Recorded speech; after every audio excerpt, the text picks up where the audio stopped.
नमस्कार दोस्तों। इस वीडियो में हम सिंपल इंटरेस्ट और कंपाउंड इंटरेस्ट के बीच में जो डिफरेंस है उसे एक एग्जांपल की हेल्प से समझेंगे। आपसे एक रिक्वेस्ट है कि इस वीडियो को पूरा देखें, तभी आपको ठीक से समझ में आएगा। तो चलिए स्टार्ट करते हैं। मान लेते हैं एक पर्सन है पी, जो बैंक ए से 100 रुपीज़ का लोन लेता है for 2 years at rate of interest 10% per annum on simple interest। यहाँ 100 रुपीज़ प्रिंसिपल हो जाएगा, 2 years टाइम है, 10% per annum rate of interest. एक और पर्सन है क्यू, जो बैंक बी से 100 रुपीज़ का लोन लेता है for 2 years at rate of interest 10% per annum but on compound interest, compounded annually. Compounded annually का मतलब है कि कंपाउंडिंग पीरियड 1 year है।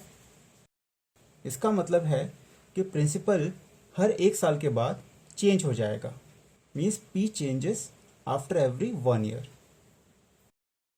अब दोनों केस में फर्स्ट ईयर में जो इंटरेस्ट बनेगा वो निकाल लेते हैं। पहले फर्स्ट केस में निकाल लेते हैं।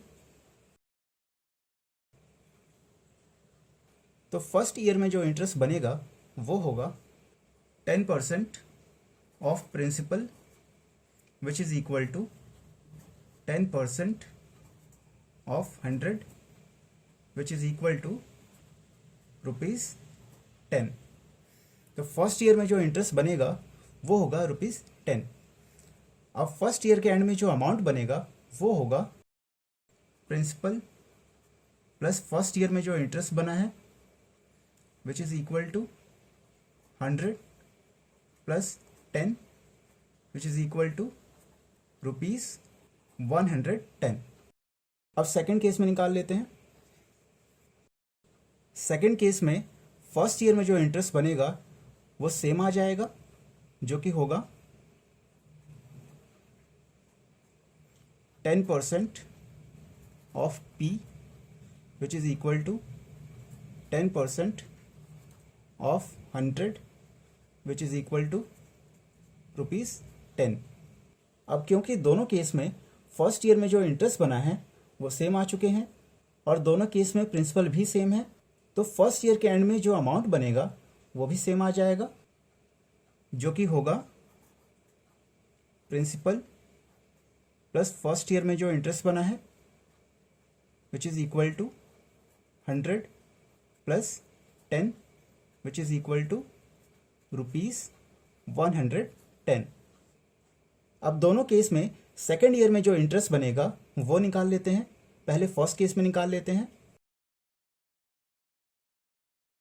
तो सेकेंड ईयर में जो इंटरेस्ट बनेगा वो होगा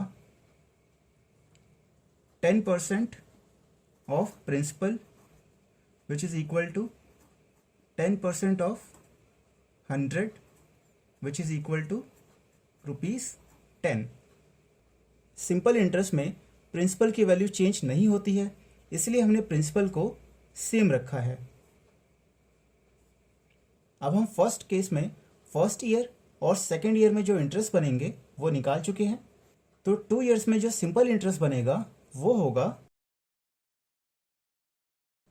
फर्स्ट ईयर में जो इंटरेस्ट बना है प्लस सेकेंड ईयर में जो इंटरेस्ट बना है which is equal to 10 rupees plus 10 rupees which is equal to ₹20। तो सेकेंड ईयर के एंड में जो अमाउंट पे करना है वो होगा principal plus simple interest which is equal to 100 plus 20 which is equal to ₹120। तो फर्स्ट केस में 2 years में जो अमाउंट पे करना होगा वो होगा ₹120। अब हम सेकेंड केस में निकाल लेते हैं। अब यहाँ पर इम्पॉर्टेंट पॉइंट ये है, क्योंकि ये कंपाउंड इंटरेस्ट है, जैसे ही सेकेंड ईयर स्टार्ट होगा जो प्रिंसिपल है वो चेंज हो जाएगा। इसे हम P2 मान लेते हैं। जो फर्स्ट ईयर के एंड में अमाउंट बना था वो सेकेंड ईयर के लिए प्रिंसिपल बन जाएगा।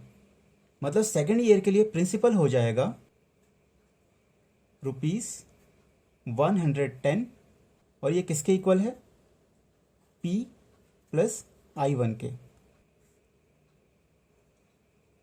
तो सेकेंड ईयर में जो इंटरेस्ट बनेगा वो हो जाएगा 10% of P2 which is equal to 10% of 110 which is equal to ₹11। तो सेकेंड ईयर में जो इंटरेस्ट बनेगा वो हो जाएगा ₹11। तो सेकेंड केस में 2 साल में जो टोटल इंटरेस्ट बना है उसे हम कहेंगे कंपाउंड इंटरेस्ट। तो कंपाउंड इंटरेस्ट कितना हो जाएगा? फर्स्ट ईयर में जो इंटरेस्ट बना है प्लस सेकेंड ईयर में जो इंटरेस्ट बना है which is equal to ₹10 plus ₹11 which is equal to ₹21। तो सेकेंड केस में 2 इयर्स के एंड में जो अमाउंट पे करना होगा वो होगा principal plus compound interest which is equal to 100 plus 21 which is equal to ₹121। तो फर्स्ट ईयर में दोनों केस में जो इंटरेस्ट बना है वो सेम है। सेकेंड ईयर में फर्स्ट केस में जो इंटरेस्ट बना है वो सेम है, लेकिन सेकेंड केस में जो इंटरेस्ट बना है वो बढ़ गया है। इसलिए कंपाउंड इंटरेस्ट सिंपल इंटरेस्ट से ज़्यादा आ गया है। इसलिए जो फाइनल अमाउंट है वो सेकेंड केस में ज़्यादा है। सेकेंड ईयर में सेकेंड केस में इंटरेस्ट ज़्यादा इसलिए आया है क्योंकि सेकेंड ईयर में प्रिंसिपल बढ़ गया है।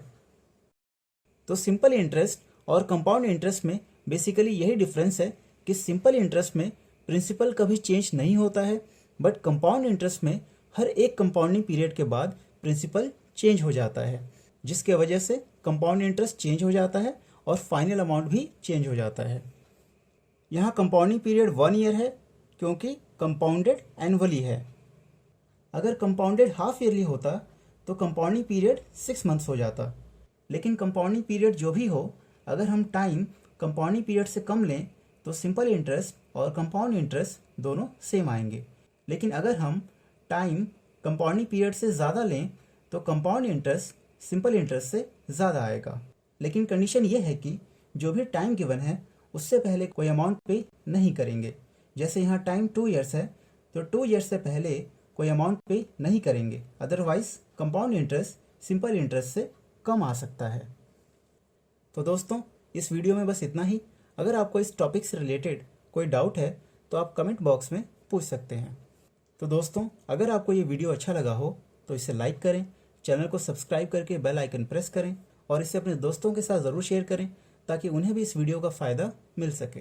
Thank you.